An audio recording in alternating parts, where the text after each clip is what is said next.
Hey fish friends, how's it going? Hope you're doing well. My name is Zenzo from Tazawa Tanks.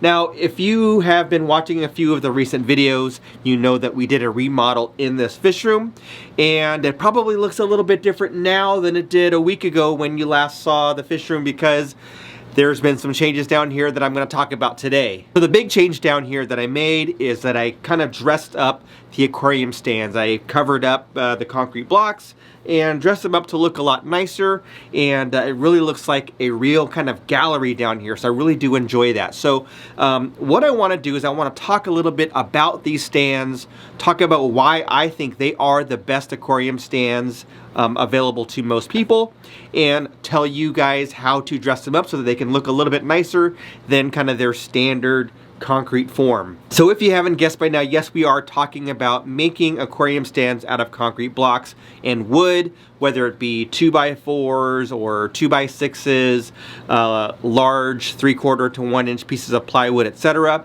They are very, very strong, and they're very portable, and you can pretty much make any type of stand that you want. Now, this is probably the most common aquarium stand that you will find when it comes to fish rooms. When people are keeping multiple tanks in their basement or garage or whatever, this is usually the kind of aquarium stand that you'll see. Now, one of the reasons why you're going to find this to be prevalent is that it is very inexpensive. So basically, you can make a stand for probably around $12 to $15 depending on the materials, starting off like just like a stand for one tank, and you can very easily build and make kind of modular stands from that same kind of foundation.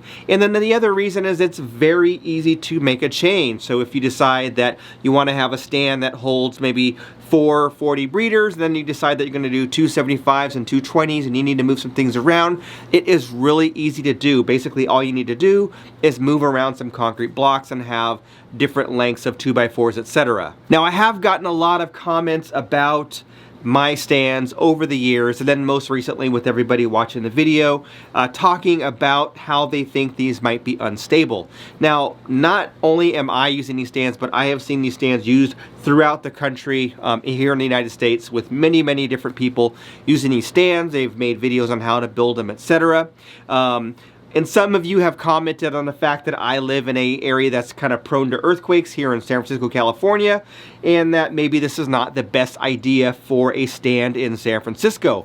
Now, what I can tell you, a couple things. One, these are extremely strong stands, and I will do some demonstrations here in a minute where I'll walk around and I'll kind of simulate an earthquake. I'll shake some stuff so that you can see how sturdy and how strong they are. Secondly, if you look at structures that are designed to withstand seismic activity, seismic movement, they are not rigid. They are usually structures that have like expanding joints and, areas where there's some ability to have some flex. So a lot of suspension bridges, etc., large high-rise buildings, roads, etc., those that are in earthquake areas, they have these expansion joints that allow them to kind of move. And the same thing happens with these concrete blocks. They are super strong. When you have all that weight pushing down, they're almost like fused together. But if there is some type of movement, they can kind of flex a little bit because they're not, cemented together. They're not joined together, so there can be some movement in between those blocks. So in the event that there was some large earthquake, you would have some little bit of movement in there, which actually might end up helping your situation versus having something that's super rigid that would either crack a tank or just topple over because it can't handle that stress moving in one direction or another. So as far as pros for these aquarium stands, they are very strong. That's a pro. They are very durable. That's a pro. They're very easy to move around. They're very inexpensive, but there are some things that maybe some people won't like about them, and that mainly kind of revolves around aesthetics. So what I mean by aesthetics is that they're not the best type of stand to look at. Some people might like that industrial look of looking at concrete blocks and pieces of 2x4, and maybe you have a functional fish room or something in your garage where you don't really care what it looks like. You just want something strong and sturdy that's easy to put up because you're doing a bunch of breeding or whatever. But for some people, you want to have something that looks nice. You want to be able to enjoy it, look at your fish, look at the tank, and not have your eyes drawn to those concrete blocks, into that wood. So what I did is I made some changes to these so that I can dress them up hide the concrete, and really have it look like a real aquarium stand, but still maintain that same structural integrity, that same strength, that same flexibility, the whole modular thing, and but still have it look really good. So now I'm gonna grab the camera real quick and I'm gonna kind of walk around the room, and we'll look at some of the tanks. I will actually pull some of the wood off and show you what I did and how you guys can do it yourself, and then we'll even do that little earthquake demonstration. So it is a little bit dark in here now that everything's blackened out. It's kind of hard to see, but you can see that these are concrete blocks. So if we'll just kind of look right here, you can see that this entire stand, this entire rack, is made from concrete blocks. In fact, I've got a better kind of look over here. So here's a side view. So we can see that there's concrete blocks, there's 2x4s, more concrete blocks and 2x4s. And what that does is that holds up the tanks on the bottom row and then the tanks on the top row.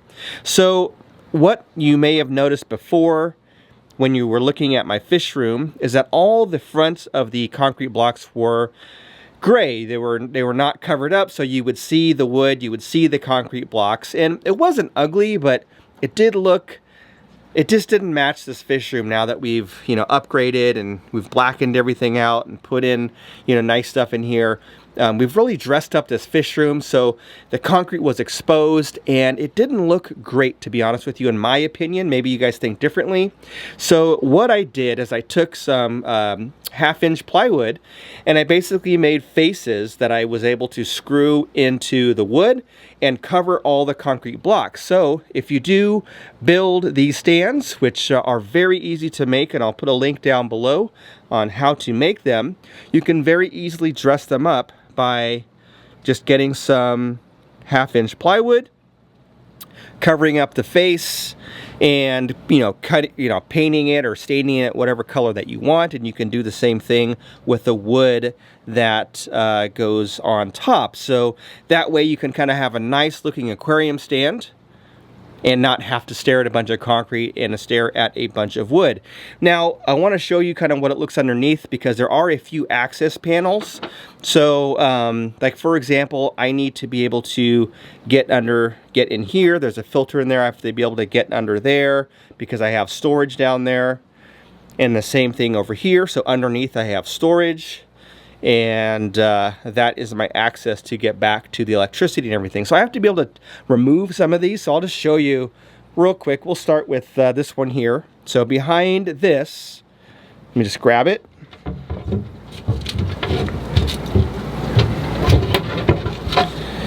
There is an FX4. So now we can see what the stand looked like originally. So there's wood, concrete blocks, and wood. And I just made a cover that fits right on top. And then here you can see that there's a screw right there, and that is drilled a hole in the top of this piece of wood here, right there, so that I can just slide this on, pop it on, and then the cover is there.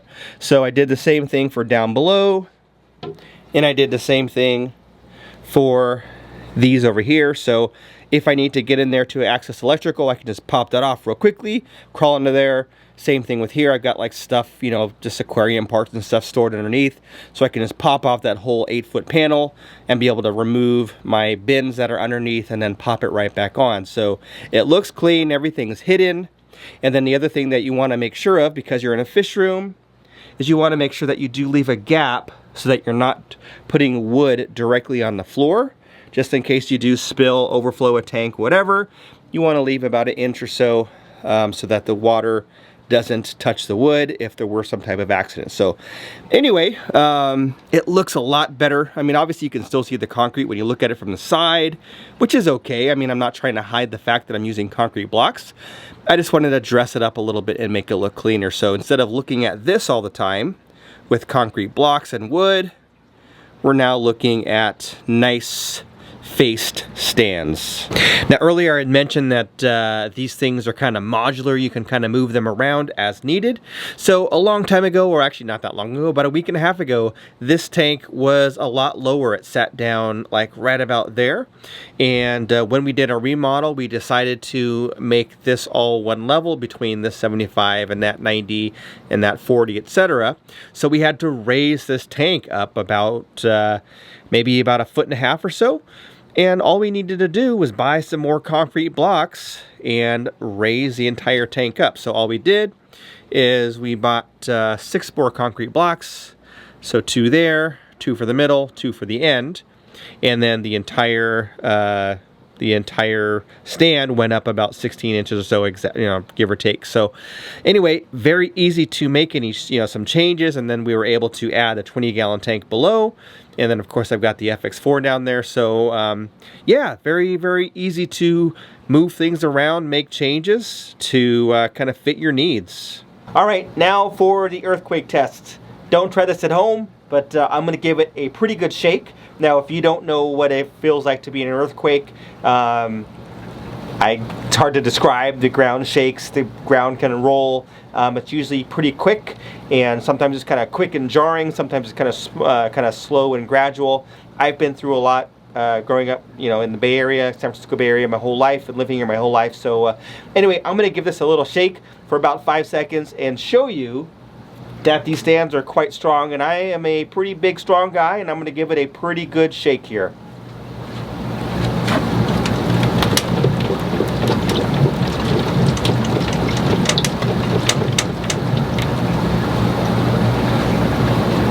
So as you can see, stands are fine. I don't know how much force I applied, but it was a pretty good shake. The tanks were kind of sloshing around. I don't want to disturb them, but anyway, yeah, there you go. Pretty sturdy.